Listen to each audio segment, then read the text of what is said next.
Hi, this is Jade Edmondson. I'm a second grade teacher at Bradley Elementary School in the Fort Leavenworth School District. Um, First of all, a brief analysis of my building under the 5 R's.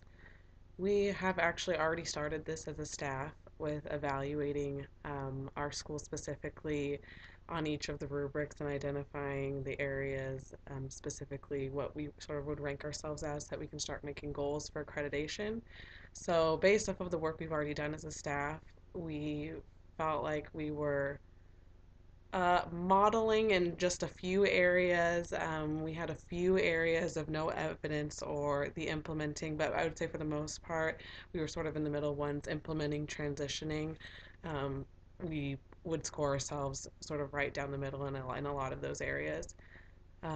Number two, my principal's leadership style. After speaking with her and working with her for the last 2 years, I would say that she is definitely more of a democratic leadership style. She even said herself that she tries to stay away from a top down approach, that she really feels like teachers need to be the ones making decisions, and her job is just to give them the parameters to make decisions within, and then to sort of lead us on and support us however she can.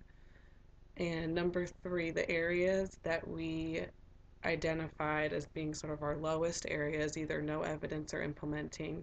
The first one was in the relationships rubric. Component three is about families, and specifically, we do not really have an evaluation tool right now to get feedback from families. To address this, I would suggest maybe creating an online survey that you send out at the end of the year or at the beginning of the year to gauge what families would want to be involved in. Um, and then as I thought about it more, I thought, actually maybe it would be better to have classroom teachers, since we're in elementary school, sort of send out their own survey or put it out there as part of our intake conferences at the beginning of the year to sort of let individual classrooms get that feedback from parents of how they like what's going on in the class, how they would want to become more involved, how the homework situation is going, and things like that. And I just thought for at the elementary level, there's a big difference between kindergarten and fifth grade in terms of parent involvement and what we are even looking for and what parents are looking for. So I just think that would make for maybe a little bit of a more individualized approach for us. And the professional standard that relates to that area would be standard number 8, section E, really talks about partnering with school communities and families to support student learning. The second area that I saw as a big area of need was also in the relationships rubric, but under component 1, staff. Um, we don't really have any formal support systems for educators who have 3 or more years of experience, or for building leaders and district leaders.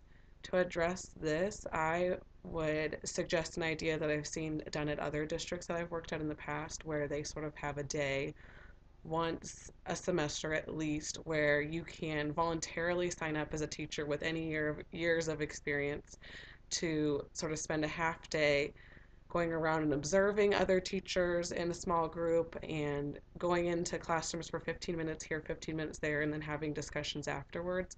And then for the next half of the day, you flip flop, and those teachers that you were observing come in and observe you and all the other teachers that were in the first group.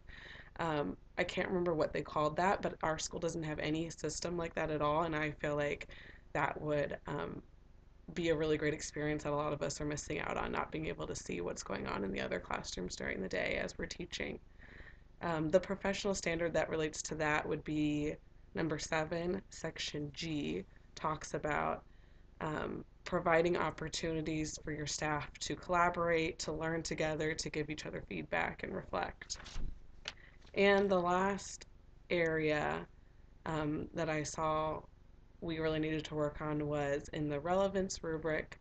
Component 2 talks about instruction, and particularly the personalized instruction section.